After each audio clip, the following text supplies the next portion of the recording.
मैंने 17 साल की जवान साली की सवारी की थी। मेरी शादी मेरी मर्जी से हुई थी। मेरी बेवी एक खूबसूरत तरीन औरत थी और मेरी साली भी किसी से कम नहीं थी।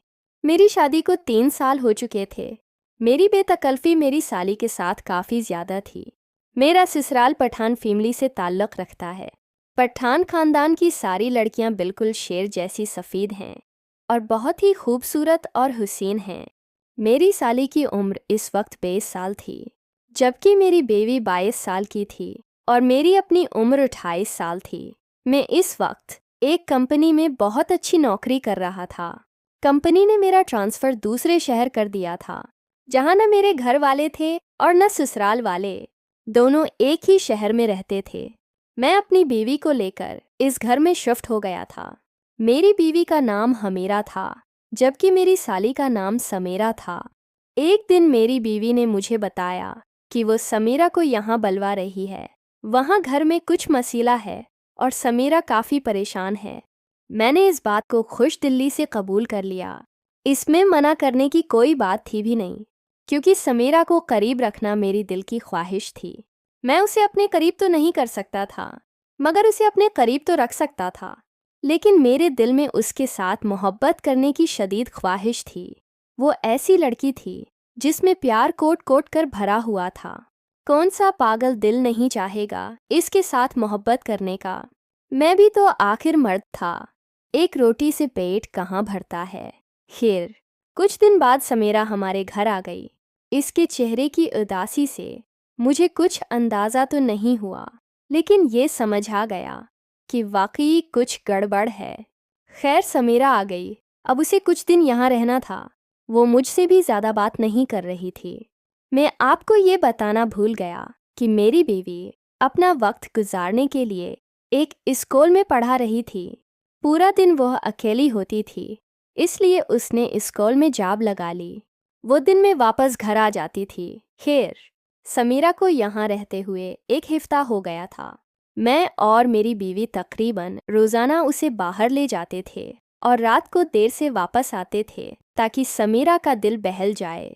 मैंने अपनी बीवी से पूछा था कि वजह क्या है कि समीरा इतनी उदास और परेशान क्यों है। तो मेरी बीवी ने बताया कि अबू इसकी मर्जी के खिलाफ इसकी शादी करना चाहते हैं। वो किसी और लड़के में दिलचस्पी रखती है, जबकि वालिद इसके खिलाफ अपने दोस्त के बेटे से शादी करवाना चाहते हैं। वो उससे शादी करना चाहता है और जब वो इनकार करती है तो उसके साथ ज़बरदस्ती कर रहा है। मैं ये सुनकर सोच में पड़ गया कि अब क्या करूं। समीरा तो किसी और में दिलचस्पी रखती है। वो कभी भी हाथ नहीं लगने देगी और अगर उसने शोर मचा दिया तो मेरी ज़िंदगी बर्बाद हो जाएगी। मगर एक रात अचानक मेरा अंदाज़ा गलत साबित हुआ। मेरी बीवी इस रात आराम से मेरे साथ गहरी नींद में थी। मुझे प्यास लगी तो मैं उठा और फ्रिज से पानी निकालने लगा तो पता चला कि कमरे में रखे फ्रिज में एक भी बोतल ठंडे पानी की नहीं है। तो मैं कमरे से बाहर गया और किचन के फ्रिज से पानी पीना चाहा। मैं बाहर निकला तो देखा कि किचन के सामने टेलीफोन का स्टैंड था, जहां समीरा खड़ी किसी से फ़ोन पर बातें कर रही थी। इसने मुझे नहीं देखा था। मैं आहिस्ता आहिस्ता चलता हुआ किसी न किसी चीज़ की आड़ लेते हुए समीरा के करीब पहुंच गया। मैं ये देखकर हैरान रह गया।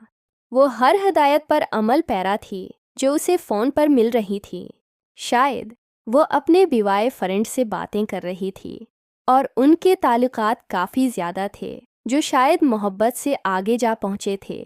समीरा इन बातों में भी अपनी चाहत और मोहब्बत की तलब का इजहार कर रही थी और वो लड़का शायद उसे गाइड कर रहा था।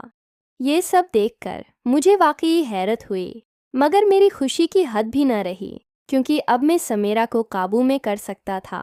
अब तक मैं यही समझ रहा था कि समीरा को काबू पाना मुश्किल है, मगर उनके ताल्लुकात का अंदाज़ा लगाकर मैंने ये फ़ैसला कर लिया कि अब समीरा को काबू पाना मुश्किल नहीं है।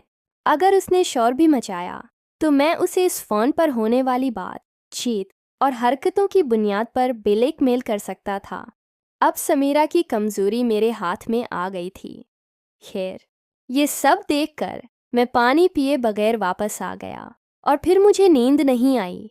मैं सारी रात सोचता रहा और मंसूबा बनाता रहा कि किसी तरह समीरा पर हाथ डाला जाए ताकि वो आराम से मेरी हो जाए।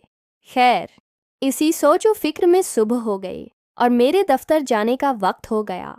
मैंने अपनी बीवी से पूछा कि समीरा अभी तक सो रही है ना।